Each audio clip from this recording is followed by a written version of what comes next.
Welcome और welcome back to my channel. आज की वीडियो में हम पढ़ेंगे यूनिट 5 बीएससी फर्स्ट सेमेस्टर का यूनिट 5 का पार्ट 1 है। ये पार्ट 2 आएगा और जिसमें हमारा पूरा यूनिट कंप्लीट हो जाएगा। ओके, तो आज हम देखते हैं पार्ट 1। तो बिना किसी देरी के चलते हैं, स्टार्ट करते हैं। वीडियो को स्टार्ट करने से पहले मैं सजेस्ट करूँगी कि आप लोग कॉपी पेन लेके बैठ जाओ और साथ ही साथ नोट्स बनाते चलो। तो पार्ट 1 के टॉपिक्स है Mendel's law, monohybrid and dihybrid crosses, complete and incomplete dominance, penetrance and expressivity. ये सारे टॉपिक्स आज हम इस वीडियो में कवर करने वाले हैं। ओके, तो लेट्स गेट स्टार्टेड। सबसे पहले है हमारे ग्रेगर जॉन मेंडल सर। इनको कहा जाता है फादर ऑफ जेनेटिक्स। इन्होंने अपने गार्डन में जो पी प्लांट होता है, मटर का पौधा, उस पर एक्सपेरिमेंट किया था। लाइक कभी उसके मटर के दानों को लेके देख रहे हैं कि इसका साइज कैसा है, कलर क्या है, कभी देख रहे हैं कि प्लांट जो है उसकी हाइट कितनी है, टॉल है या डॉर्फ है। यही सारे एक्सपेरिमेंट्स किए थे और जो एक्सपेरिमेंट करके रिजल्ट्स मिला था उसको उसके बारे में हमें पढ़ना है। ठीक, तो देखो ग्रेगर जॉन मेंडल, इनका डेट ऑफ बर्थ है ये 1822 to 1884। He is known as the father of genetics. Okay, he conducted hybridization experiment on pea plant. Pea plant को हम साइंटिफिक नेम बोलते हैं, like biological name Pisum sativum, in his garden. तो अभी मैंने बताया कि उन्होंने अपने गार्डन में पी प्लांट पे एक्सपेरिमेंट किया था। ठीक, बेस्ड ऑन हिज एक्सपेरिमेंट, और उनके एक्सपेरिमेंट के बेस्ड पे he formulated the laws of inheritance which formed the foundation of modern genetics. तो उनके जो एक्सपेरिमेंट हुए थे उसके बेस पे उन्होंने कुछ लॉज दिए थे और उस लॉज के बेसिस पे आज का हमारा जो जेनेटिक्स है, मॉडर्न जेनेटिक्स अभी तक चल रहा है। लाइक वो जो उन्होंने लॉज दिए थे ना, वो बिल्कुल बेसिक हैं जो हमारे आज के जेनेटिक्स हैं। Basic principles of heredity. तो बेसिक प्रिंसिपल्स क्या है? Like the science of heredity is called genetics. Heredity क्या होता है? सबसे पहले ये देखो, heredity is the process by which characters traits are transmitted from parents to their offsprings. Heredity एक ऐसा प्रोसेस है जिससे हमारे पेरेंट्स के जो कैरेक्टर्स हैं वो हमारे अंदर आते हैं, लाइक ऑफस्प्रिंग्स के अंदर जाते हैं। ठीक, तो इस हेरिडिटी के प्रोसेस की जो स्टडी होती है, लाइक साइंस होती है, इसको हम बोलते हैं जेनेटिक्स। ठीक, it ensures continuity of species while permitting the variation which are essential for evolution। Like ये इंश्योर करता है कि जो प्रजातियां हैं, स्पीसीज हैं, उनमें कॉन्टिन्यूटी बरकरार रहे, वेरिएशंस होते रहें, लाइक चेंजेज होते रहे, और एक पेरेंट से ऑफस्प्रिंग में जो कैरेक्टर्स जा रही हैं फिर ऑफस्प्रिंग से उसके ऑफस्प्रिंग में जो कैरेक्टर्स जा रही हैं, तो इससे क्या हो रहा है, एक कॉन्टिन्यूटी मेंटेन होती जा रही है। और जो वेरिएशंस आ रहे हैं, थोड़े बहुत चेंजेस होते रहते हैं, तो वो हमारे इवोल्यूशन के लिए सही है। ठीक, तो बस यही है। नेक्स्ट चलते हैं हम मेंडल्स लॉज ऑफ इनहेरिटेंस। इन्होंने कुछ लॉज दिया था, लाइक फर्स्ट लॉ है लॉ ऑफ डोमिनेंस। तो लॉ ऑफ डोमिनेंस कहता है कि जब दो कॉन्ट्रास्टिंग कैरेक्टर्स को हम एक साथ लेते हैं, लाइक हेट्रोजाइगस कैरेक्टर, जैसे इन्होंने लिया था एक टी कैपिटल और एक टी स्मॉल, तो इसमें से एक अलील ऐसा होगा जो डोमिनेंट होगा और एक अलील ऐसा होगा जो रेसेसिव होगा। ठीक, जो खुद को एक्सप्रेस कर लेगा उसको हम बोलेंगे कि ये अलील डोमिनेंट है, और जो खुद को एक्सप्रेस नहीं कर पाएगा, जो अपना फिजिकल कैरेक्टर नहीं दिखा पाएगा, उसको हम बोलेंगे कि ये रेसेसिव है। ठीक, तो देखो, when two contrasting alleles of a character are present together in a heterozygous individual, only one allele dominant and expresses itself in the phenotype, while the other allele recessive remains hidden। तो जो अभी मैंने बताया वही है। तो इसका example है in pea plant, tall T is dominant and dwarf small T is recessive. ठीक, in genotype T only the tall character is expressed. तो अगर हम इस कैपिटल टी और स्मॉल टी को साथ में लेते हैं तो जो कैरेक्टर निकल के आता है वो होता है टॉल, उसको हम बोलते हैं टॉल। कैपिटल टी और स्मॉल टी को साथ में लेके हम ये तो नहीं बोल रहे कि ये डॉर्फ है, इसको हम बोल रहे हैं टॉल है। क्यों टॉल है? क्योंकि इसमें जो कैपिटल टी है ये ज़्यादा एक्सप्रेस हुआ है, ये डोमिनेंट है, इसलिए इसको हम बोल रहे हैं टॉल। ओके, तो लॉ ऑफ डोमिनेंस यही कहता है, जो खुद को एक्सप्रेस करेगा उसको हम डोमिनेंट बोलेंगे, और जो खुद को एक्सप्रेस नहीं कर पाएगा उसको हम रेसेसिव बोलेंगे। तो सेकंड लॉ है law of segregation, law of purity of gametes. Law of purity of gametes, तो इसमें क्या है, the alleles of a gene pair separate और segregate during the gamete formation so that each gamete carries only one allele of a gene. A heterozygous TT produces two types of gametes, T and small t in equal proportion. There is no blending of characters. The allele remain pure and separate. Like इसका ये है कि अगर हम T को साथ ले रहे हैं तो जब हम इसका गैमीट्स बनाते हैं तो ये कैपिटल टी अलग अपना गैमीट बनाता है और स्मॉल टी अलग बनाता है। ये दोनों ऐसा नहीं है कि मिक्स हो रहे हैं एक दूसरे से या फिर ऐसा ब्लेंडिंग नहीं दिखा रहा है। ये अपना टी अपना कैरेक्टर दिखाएगा और ये टी अपना कैरेक्टर दिखाएगा। ठीक, तो बस यही है इसमें। इसको आप नोट डाउन कर लेना, अपने नोट्स में लिख लेना प्रॉपर। ये बिल्कुल इजीएस्ट डेफिनेशन है इन सब चीज़ों की। नेक्स्ट है हमारा law of independent assortment. When two और more pairs of contrasting traits are considered together, the segregation of one pair of allele is independent of the segregation of other pair of allele. Example क्या है? Inheritance of seed shape round और wrinkled is independent of seed colour yellow and green. This law applies when genes are located on different chromosome. तो देखो, जब Mendel experiment कर रहे थे तो उन्होंने क्या किया कि डाई हाइब्रिड क्रॉस का जब एक्सपेरिमेंट करवाया, लाइक उन्होंने ऐसा लिया, एक ग्रीन और येलो, एक ग्रीन और येलो कैरेक्टर लिया और एक राउंड एंड रिंकल्ड कैरेक्टर लिया। ये सीड का है और ये भी सीड का है, ये दोनों ही कैरेक्टर सीड के हैं। ऐसे देखते हैं, अगर हम राउंड और रिंकल्ड को ले लिए या फिर ग्रीन और येलो को ले लिए तो ऐसा नहीं है कि एक डोमिनेंट हो जाएगा ये कैरेक्टर और एक रेसेसिव हो जाएगा तो केवल यही दिख रहा है। नहीं, ये दोनों ही दिखेंगे इंडिपेंडेंटली। किसी पे ये निर्भर नहीं है कि एक राउंड है और एक रेसेसिव है। ये दो अलग अलग कैरेक्टर्स हैं तो ये दोनों ही शो करेंगे खुद को जब हाइब्रिडाइजेशन होगा। ठीक है, तो आप प्लीज़ इसको नोट डाउन कर लेना। मैं इसको क्लियर कर देती हूँ।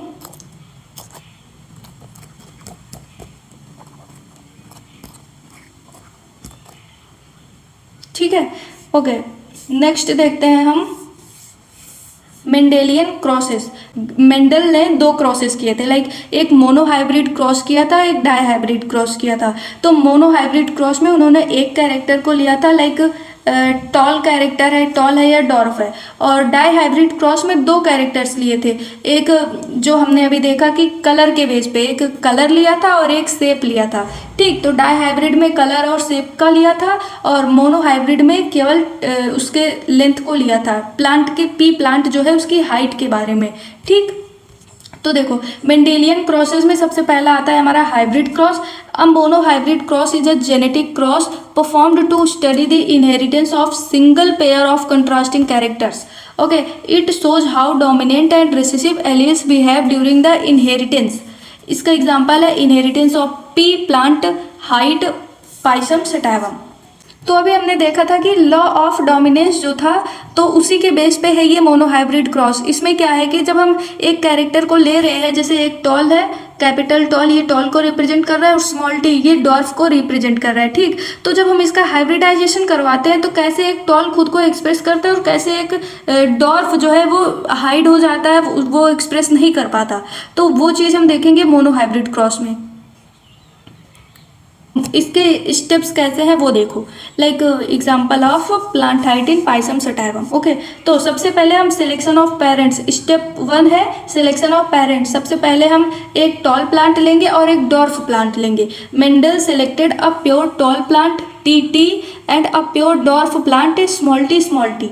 Here T is the allele of tallness, like dominant को शो कर रहा है ये, और T is small T is allele of dwarfness. ठीक, रेसेसिव को शो कर रहा है ये। अब कैपिटल टी को क्रॉस करवाएंगे स्मॉल टी से तो क्या निकल के आएगा?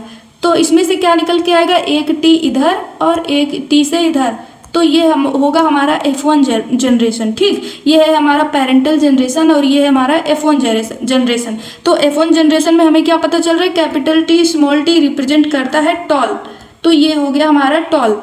ओके, स्टेप 3 देखो। स्टेप 3 F1 जनरेशन को हम बोलते हैं फर्स्ट फिलियल जनरेशन। तो ये आप एक काम करना, जैसे जैसे ये स्टेप्स है आप प्लीज़ इसको कॉपी में नोट डाउन कर लेना। आपको आंसर जब आप एग्ज़ाम देने जाओगे तो ऐसे ही स्टेप वाइज लिखने हैं। अगर आप स्टेप बना के लिखोगे तो आपको पूरे नंबर मिलेंगे। अगर मोनो हाइब्रिड क्रॉस और डाई हाइब्रिड क्रॉस 15 मार्क्स वाले क्वेश्चन में आ गया तो आपके तो मजे हैं, क्योंकि इसमें स्टेप्स है। अगर आप स्टेप्स बना के लिखोगे और वो जो टेबल अभी मैं बनाऊंगी वो बना लोगे तो आपके 15 मार्क्स कहीं नहीं जा रहे, आपको पूरे के पूरे मार्क्स मिलेंगे। ये वाला इतना अच्छा टॉपिक है कि मैं तो चाहती हूँ कि ये क्वेश्चन में आए 15 मार्क्स वाले में। ठीक, तो देखो और आप लोग अच्छे से कर लोगे, मुझे यकीन है। F1 जनरेशन को हम बोलते हैं फर्स्ट फिलियल जनरेशन, और F1 जनरेशन में हमें क्या मिला था, ऑल प्लांट्स ऑब्टेन्ड वर टॉल, ये मिला था, टॉल थे सारे, ठीक। जीनोटाइप इसका 100% टॉल और फेनोटाइप भी 100% tall. This proved the law of dominance, इससे क्या हुआ कि लॉ ऑफ डोमिनेंस जो हमने सबसे पहले देखा था वो प्रूव हो गया। डोमिनेंट एलील एक्सप्रेस इटसेल्फ, जो डोमिनेंट वाला होता है वो खुद को एक्सप्रेस करता है, ठीक। तो स्टेप 4 में क्या है, F2 generation, second filial generation. अब जो ये टी आया है इसको हम फिर से कैपिटल टी और स्मॉल टी से क्रॉस करवाएंगे, तो इसमें क्या हमें मिलेगा, तो gametes produced capital T and small T in equal proportion. तो ये जो कैपिटल टी और स्मॉल टी है ये इक्वल प्रोपोर्शन में मिलेंगे। तो इसका क्रॉसिंग ओवर हम नेक्स्ट पेज पे करके दिखाते हैं। देखो, हमने लिया एक टॉल प्लांट, हमने लिया कैपिटल टी स्मॉल टी, ये जो था फर्स्ट जनरेशन का रिजल्ट था ये। फिर से हम इसको कैपिटल टी स्मॉल टी से क्रॉस करवाएंगे, ठीक। तो इसमें क्या होगा, ये कैपिटल टी से क्रॉस होगा तो कैपिटल टी आया। अब ये कैपिटल टी स्मॉल टी से क्रॉस होगा तो कैपिटल टी स्मॉल टी आया। अब ये स्मॉल टी और कैपिटल टी इससे क्रॉस करेंगे तो कैपिटल टी स्मॉल टी आएगा, और ये स्मॉल टी करेंगे तो स्मॉल टी आया, ठीक। तो इसमें क्या हमें पता चल रहा है, ये तो टॉल है ही, ठीक, और ये भी, इसको भी हम टॉल बोल रहे हैं और इसको भी हम टॉल बोल रहे हैं। तो ये क्या है, ये हो गया हमारा स्मॉल टी, इसमें कोई भी कैपिटल टी नहीं है तो इसको हम बोलेंगे ये है डॉर्फ। तो इससे हमें क्या पता चलता है, जो हमने कहा था कि सेग्रीगेशन होता है, जो एलील है अगर वो एक्सप्रेस नहीं कर पा रहा तो वो वैसे का वैसा आगे की जनरेशन में चला जाता है, वो आगे की जनरेशन में खुद को एक्सप्रेस कर लेता है। देखो, डोमिनेंस, इसका कंक्लूजन यही निकला है कि dominance is seen in F1 generation. ये जो डोमिनेट हो रहा था, टॉल बन रहा था, ये हमने F1 जनरेशन में देखा था, क्योंकि F1 जनरेशन में डॉर्फ नहीं बना था। लेकिन segregation of allele is seen in F2 generation. Law of segregation यहाँ से प्रूफ होता है। No blending of characters occurs, तो यहाँ पे डॉर्फ बन जाता है। ऐसा नहीं है कि कैपिटल टी और स्मॉल टी को करेंगे तो यहाँ पे कोई ऐसे बीच का आ जाएगा, ना टॉल रहेगा ना फिर वो स्मॉल रहेगा, कोई बीच का आ जाएगा, ऐसा नहीं है। वो या तो टॉल बनेगा या तो डॉर्फ बनेगा। ओके, तो इसका ये रिजल्ट है, आप इसको एज इट इज लिख लेना। जीनोटिपिक रेशियो है इसका 1:2:1 और इसका फेनोटिपिक रेशियो है 3:1। ओके, नेक्स्ट हम चलते हैं आगे। तो इसमें हमने ये तो बता दिया है। अब देखो, आप इसको एज इट इज कॉपी में लिख के तो आओगे ही, आपको एक और काम करना है, आपको बनाना है पुन्नेट स्क्वायर। देखो, बना के दिखाती हूँ मैं। इसको बनाना बहुत आसान है। हमने किस किस चीज़ के बीच में क्रॉसिंग करवाई थी बताओ। देखो, हमने क्रॉसिंग करवाई थी कैपिटल टी स्मॉल टी ना। तो हमें पुन्नेट स्क्वायर बनाने के लिए कैपिटल टी और स्मॉल टी को ही ध्यान में रखना है। तो देखो, एक स्क्वायर बनाएंगे सबसे पहले और उसके 4 पार्ट्स कर देंगे, ठीक। अब हमें इधर लिखना है एक कैपिटल टी, इधर स्मॉल टी, इधर लेंगे एक कैपिटल टी, इधर लेंगे स्मॉल टी। इन दोनों को क्रॉस करके इधर लिखेंगे तो क्या आएगा, कैपिटल टी, ठीक। तो यहाँ पे हम लिख देंगे कैपिटल टी। अब हम इन दोनों को क्रॉस करके इधर लिखेंगे तो क्या आएगा, कैपिटल टी स्मॉल टी। अब हम इन दोनों को क्रॉस करके इधर लिखेंगे तो क्या आएगा, कैपिटल टी स्मॉल टी। और इन दोनों को क्रॉस करके इधर लिखेंगे तो क्या आएगा, स्मॉल टी। इसमें क्या दिख रहा है हमें, जो हमने उधर क्रॉस करके दिखाया था वही इस बॉक्स में, इस टेबल में बना के हमको लिखना है, ठीक। इसको हम बोलते हैं पुन्नेट स्क्वायर।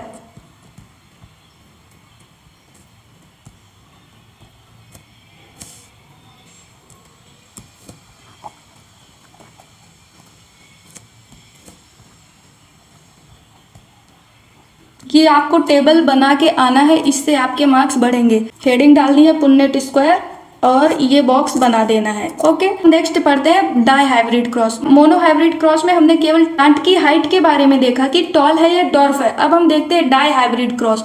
मटर के दानों के ऊपर ये डाई हाइब्रिड क्रॉस बेस्ड है। ओके, तो देखते हैं डाईहाइब्रिड क्रॉस में है हमारा, a dihybrid cross is a genetic cross performed to study the inheritance of two pairs of contrasting characters simultaneously. उस मोनोहाइब्रिड क्रॉस में हमने एक कैरेक्टर के बारे में देखा था, डाईहाइब्रिड क्रॉस में हम दो कैरेक्टर के बारे में एक साथ ऑब्जर्व करेंगे, देखेंगे क्या होता है। ठीक, it shows how different traits assort independently. ये दिखाता है कि कैसे अलग अलग जो ट्रेट्स होते हैं वो खुद को एक्सप्रेस करते हैं अलग अलग तरीके से। ठीक, inheritance of seed shape and colour in P मटर में हम देखेंगे कि कैसे सीड का शेप इनहेरिट होता है, लाइक अपने पेरेंट्स से ऑफस्प्रिंग में आता है, और कलर देखेंगे। ठीक, तो कैरेक्टर्स स्टडीड वही है seed shape and seed colour. तो सबसे पहले हम लेंगे एक राउंड आर हम जिसको बोलेंगे, और ये डोमिनेंट होता है, और रिंकल्ड लेंगे जो कि स्मॉल आर है और ये रेसेसिव होता है। तो ये कॉम्बिनेशन का क्या बन गया, कैपिटल आर स्मॉल आर,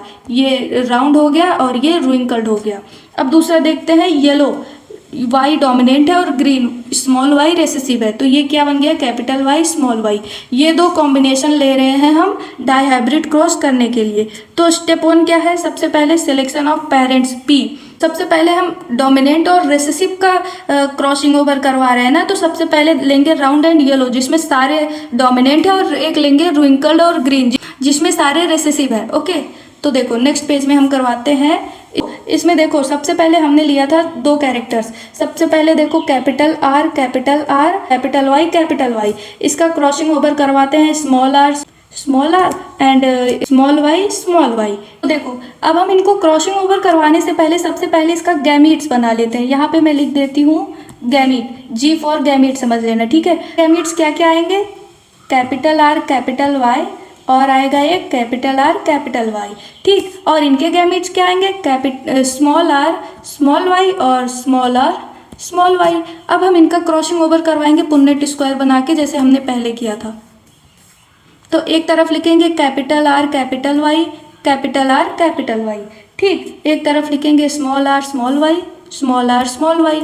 तो इसमें लिखेंगे हम इसको, अब हम इसका क्रॉसिंग ओवर करवाएंगे जैसे मोनोहाइब्रिड क्रॉसेस में किया था। तो यहाँ पे आएगा capital R capital Y small Y, और यहाँ पे क्या आएगा, capital R capital Y small Y. हम देख रहे हैं कि सारे में वही सेम चीज़ आ रहा है, capital R small Y capital Y small Y.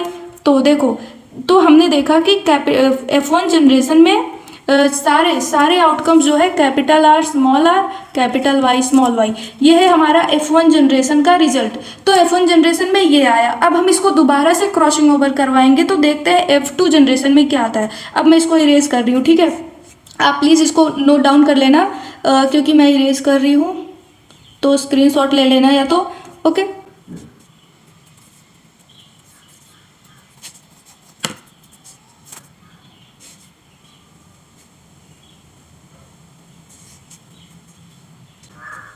तो देखो F1 जनरेशन में हमें क्या मिला था, capital R capital Y small Y, ये हो गया राउंड और ये हो गया येलो। तो F1 जनरेशन का रिजल्ट था राउंड एंड येलो। अब हम देखते हैं कि F2 जनरेशन में क्या आता है। ठीक, तो F2 जनरेशन के लिए हमें round capital R capital Y small Y को क्रॉसिंग ओवर करवाना पड़ेगा फिर से इसी से। तो अब हम देखते हैं कि इसके क्या आते हैं। तो सबसे पहले हम भी इसका भी गैमीट बना लेंगे जैसे उसमें किया था। तो इसका गैमीट क्या आएगा, 4 गैमीट्स आएंगे इसके। ठीक, तो इसके गैमीट्स बनेंगे capital R capital Y capital R small Y. अब देखेंगे small R capital Y small Y, same यही चारों गैमीट्स इसमें भी बनेंगे। ठीक, अब मुझे इसको फिर से इरेज करना पड़ेगा ताकि हम इसका पुन्नेट स्क्वायर बना के देख सके कैसे क्या चीज़ें हो रही हैं। आप इसको प्लीज नोट डाउन कर लेना।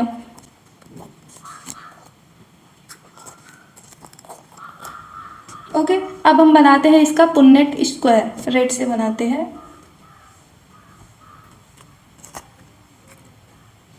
चार बॉक्सेस इधर होंगे,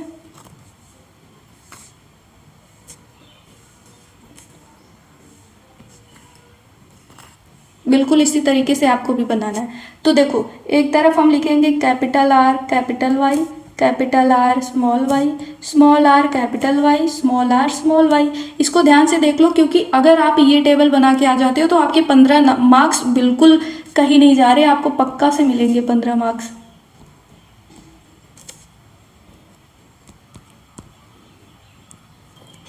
ठीक, अब हम इनको जैसे क्रॉसिंग ओवर करवाए थे उसमें, इनको भी सेम तरीके से क्रॉस ओवर करवाएंगे।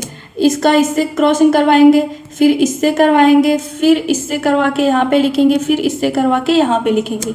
तो बारी बारी से सबका क्रॉसिंग ओवर करवाएंगे और लिखेंगे। देखो पहले में बनेगा capital R capital R capital Y capital Y, दूसरे में बनेगा capital R capital R capital Y small Y, तीसरे में बनेगा capital R small Y capital Y. तो मैं फटाफट से बना देती हूँ सारा, आप देखते रहो।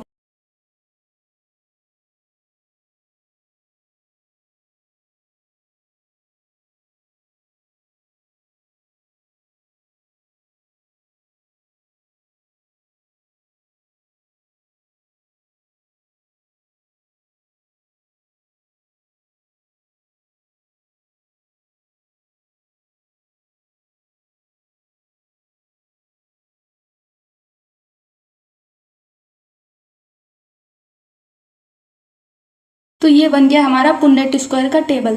अब आप इसमें नोटिस करना कि जो स्मॉल आर स्मॉल वाई है, जो दोनों पूरी तरीके से रिंकल्ड है, पूरी तरीके से रेसेसिव है, रिंकल्ड है और ग्रीन है, वो है ये हमारा। केवल एक ऐसा बन रहा है जो पूरी तरीके से रेसेसिव है, ना तो उसका कलर डोमिनेंट है ना तो उसका शेप डोमिनेंट है। ओके, और इसका फेनोटिपिक रेशियो और जेनोटिपिक रेशियो जो भी रिजल्ट है हमने ऑलरेडी इधर लिखा हुआ है, इधर। ठीक, तो आपको क्या करना है, बस ये टेबल बनानी है और सारी चीज़ें मैंने पहले से लिखी है, आपको ये नोट डाउन करना है।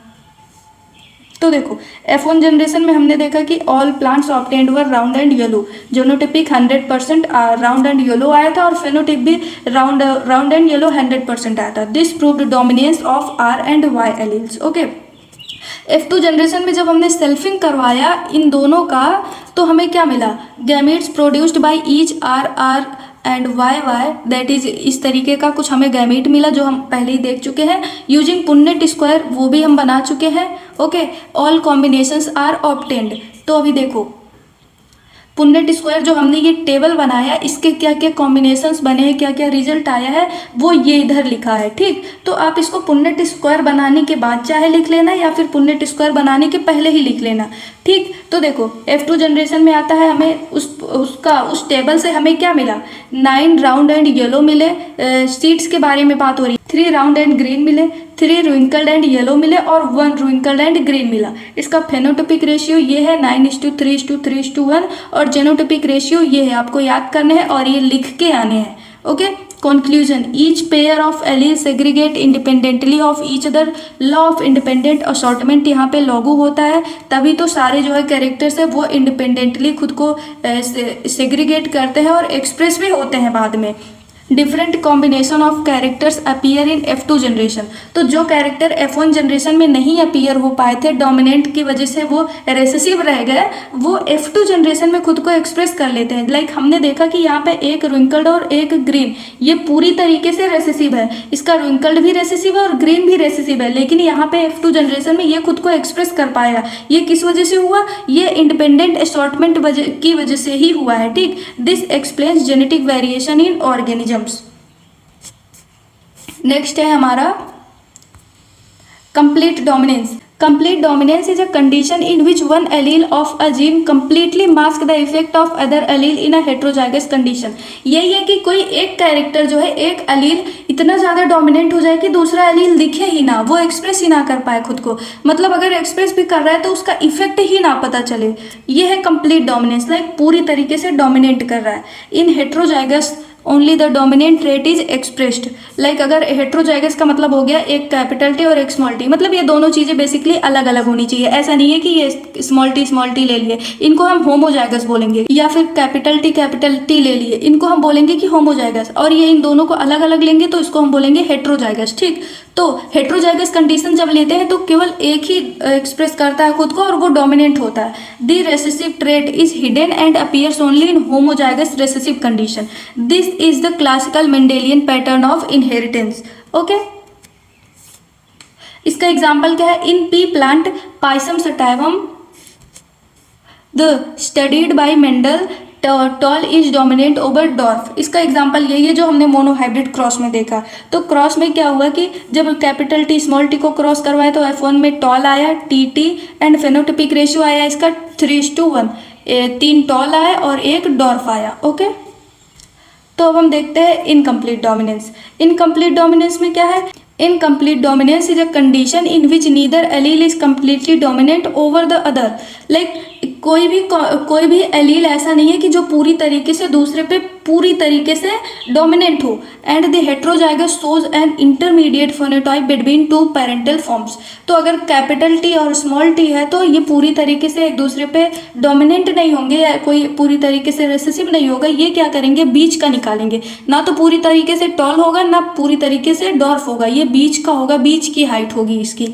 ठीक है, तो इसका एक्सप्लेनेशन ये है कि first F1 hybrid does not resemble either of the parent. ना तो टॉल आ रहा है ना डॉर्फ आ रहा है, वो बीच का आ रहा है। तो इसमें कह रहे हैं कि जो रिजल्ट आ रहा है वो तो अपने पेरेंट से बिल्कुल मिल ही नहीं रहा है, किसी भी पेरेंट से नहीं मिल रहा है। Instead it expresses a blending of traits, बल्कि ये दोनों के बीच का पार्ट रिजल्ट बना रहा है। ठीक, तो however in F2 generation the parental trait reappear proving that alleles do not mix but remain intact.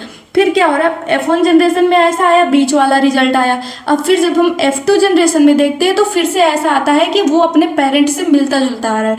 तो इससे क्या होता है कि इससे हमें पता चलता है कि जो एलील्स होती हैं वो पूरी तरीके से मिक्स नहीं होती हैं, बल्कि वो बाद में एक्सप्रेस भी करती हैं इनकम्प्लीट डोमिनेंस में। फर्स्ट इनकम्प्लीट डोमिनेंस की समरी ही यही है। इसका एग्जाम्पल है flower colour in snapdragon. Snapdragon को हम बोलते हैं एंटीराइनम मेजस, और फोर ओक प्लांट मिराबिलिस जलापा, इसको हम ये भी बोलते हैं। इसको याद कर लेना, बेसिकली ये नाम हमेशा आ जाता है, हर जगह आ जाता है। ठीक, तो इसमें क्या हुआ कि एक तो प्लांट को आर लिए जो कि पूरी तरीके से रेड था, उसको क्रॉस करवाए जो है वाइट से, ठीक, जिसको हम बोलेंगे स्मॉल आर, और इसका रिजल्ट क्या आया? Capital R small R. ऐसा नहीं है कि ये इसको हम रेड बोल देंगे, ये है पिंक। अगर हम रेड और वाइट को मिलाते हैं तो हमें क्या मिलता है? बीच का कलर मिलता है पिंक। लेकिन अभी तक जो हमने देखा था कि जो पूरी तरह जो डोमिनेंट हो रहा था, अगर इसमें से यही अगर रेड डोमिनेंट हो जाता तो क्रॉस करने के बाद भी रेड कलर आता, लेकिन नहीं, इसमें पिंक आ रहा है। इसका मतलब रेड जो है पूरी तरीके से डोमिनेंट नहीं हुआ। यही बात हो रही है कि इनकम्प्लीट डोमिनेंस, तो यहाँ पे पूरी तरीके से डोमिनेंट नहीं हो रहा है। Here the heterozygous are has an intermediate phenotype, ये बीच वाला फेनोटाइप निकल के आया। ओके, पेनेट्रेंस की बात करते हैं। Penetrance refers to the percentage of individual with a particular genotype who actually express the expected phenotype.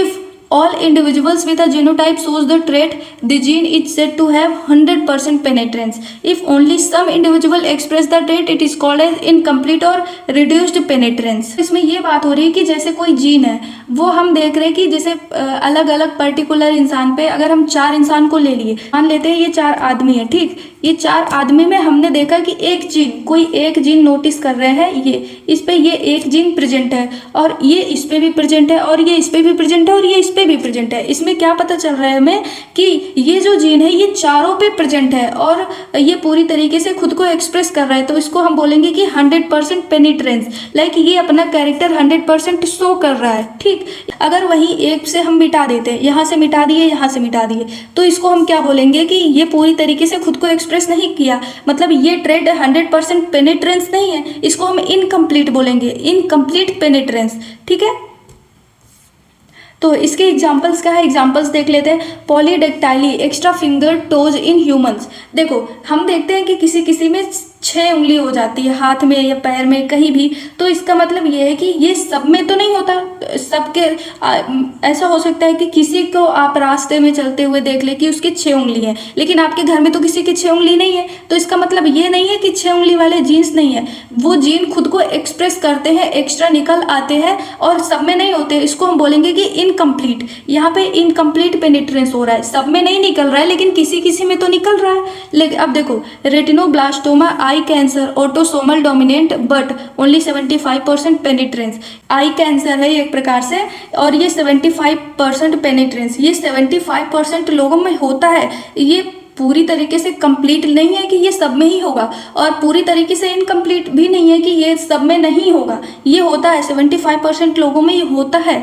ठीक, इसके एक्सप्लेनेशन है, देखो, even though an organism has the gene it may not always show the phenotype due to influence of environment की वजह से हो रहा है, वो शो नहीं कर पाया, खुद को एक्सप्रेस नहीं कर पाया वो जीन या फेनोटाइप, मॉडिफायर जीन्स और एपिजेनेटिक फैक्टर, ये सारे फैक्टर्स हैं जिनकी वजह से हो सकता है कि वो जीन खुद को एक्सप्रेस ना कर पाया हो, बट ऐसा नहीं है कि वो होता नहीं है, वो होता है। ठीक, एक्सप्रेसिविटी के बारे में देखते हैं। Expressivity refers to the degree और intensity with which a particular genotype is expressed in phenotype. Expressivity मतलब एक डिग्री है जिस प्रकार से एक पर्टिकुलर जीनोटाइप खुद को एक्सप्रेस करता है। जैसे अगर हम एक पॉपुलेशन लेते हैं और हम देखते हैं कि ये जीन कितने लोगों में एक्सप्रेस किया और कितने लोगों में एक्सप्रेस नहीं किया है, तो यह है फेनोटिपिक। वो फेनोटिपिक का मतलब हो गया कि वो फिजिकली दिख रहा है हमें, हम नोटिस कर पा रहे हैं। ठीक, तो वो हो गया एक्सप्रेसिविटी। तो उसकी एक्सप्रेसिविटी कितनी है, कौन सा जीन कितना ज़्यादा एक्सप्रेस कर रहा है और कितना नहीं कर रहा है। It explains the variation in severity of the trait among different individuals with the same genotype. All individuals express the trait but the extent of expression differs. सभी इंडिविजुअल्स जो है कोई ट्रेट है उसको एक्सप्रेस कर रहे हैं, बट कौन इंडिविजुअल कितना ज़्यादा एक्सप्रेस कर रहा है वो अलग है। ठीक, can be influenced by modifier genes, environment, nutrition और अदर रेगुलेटरी फैक्टर्स। ये सारे फैक्टर्स होते हैं जिससे कोई ये जीन है और ये पूरी तरीके से किसमें 50% एक्सप्रेस कर रहा है खुद को, किसमें 40% कर रहा है। ये इन्वायरमेंटल फैक्टर, न्यूट्रिशन या रेगुलेटरी फैक्टर्स के बेसिस पे होता है कि कौन सा किसमें ज़्यादा एक्सप्रेस कर रहा है। ठीक, नाम से ही पता चल रहा है कि इसके डेफिनेशन में ही पता चल रहा है कि एक्सप्रेसिविटी की डिग्री देखनी है कि कौन कितना ज़्यादा एक्सप्रेस कर रहा है। तो इसके एग्जाम्पल्स है न्यूरोफाइब्रोमेटोसिस टाइप 1, एंड इसमें क्या है, some individuals show only mild expression while others develop tumours, bone deformities and learning disabilities, severe expression. तो ये सारे कुछ डिजीजेज है, किसी किसी में कोई सेल है वो थोड़ा सा ही एक्सप्रेस किया लाइक ट्यूमर बनाने के लिए, बट पूरी तरीके से नहीं बना, लेकिन किसी में पूरी तरीके से ट्यूमर ही बन गया, किसी में कोई बोन डिफॉर्मिटीज, कोई बोन से रिलेटेड कमी आ गई, किसी को लर्निंग डिसेबिलिटी हो रही है कोई चीज़ सीखने में। ठीक है, तो ये सारी डिसेबिलिटीज है जो न्यूरोफाइब्रोमेटोसिस ये टाइप 1 इसके अंडर में ये सारी चीज़ें आती हैं। और मार्फन सिंड्रोम क्या है, same mutation can cause mild symptoms, like कोई एक म्यूटेशन है उसकी वजह से कुछ अलग अलग, चाहे थोड़े ही सही, अलग अलग म्यूटेशंस दिखा देते हैं। लाइक किसी में कोई बहुत ज़्यादा लंबा हो गया, किसी में लॉन्ग फिंगर्स हो गई in one person and severe heart defects in another. तो ये सारे कुछ एग्जाम्पल्स हैं इसके एक्सप्रेसिविटी के। तो बस यहीं पे हमारा चैप्टर खत्म होता है। लाइक चैप्टर नहीं खत्म हुआ, पार्ट 1 खत्म हुआ, पार्ट 2 में हम इसके आगे वाला पार्ट देखेंगे और चैप्टर खत्म हो जाएगा हमारा। तो उम्मीद करती हूँ आपको ये वीडियो पसंद आई होगी। अगर पसंद आई तो please like, comment, share and subscribe.